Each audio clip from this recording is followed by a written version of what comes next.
So how's your relation with Wasim Akram's wife, Shaniera? Oh, Akram? my Aussie Pakistani Your girl. Aussie Pakistani. She's such a legend. She Such an is, Aussie she way of is. describing someone, but she is an absolute legend. Obviously, you know, Wasim married a beautiful Aussie girl, and I met her in Pakistan for the first time. We got invited to his house, had some lovely food during PSL in 2019. And I met this awesome blonde Aussie chick, so down to earth, really immersing herself in the life and the culture here. And they spend their time. Then you have Waqar Yunus is also there. He's moved there, right? Yep, so, another legend in Waqar Yunus. He spends half his time in Sydney.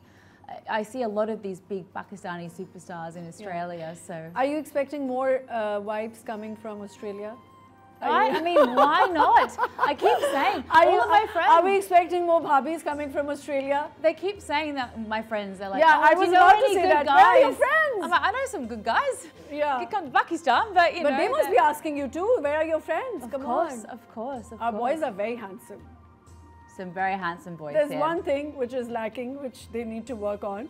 Tell me. Yes. Oh, you can do that. You can do that, by the way. You matchmaker. You can give them classes with this strong accent.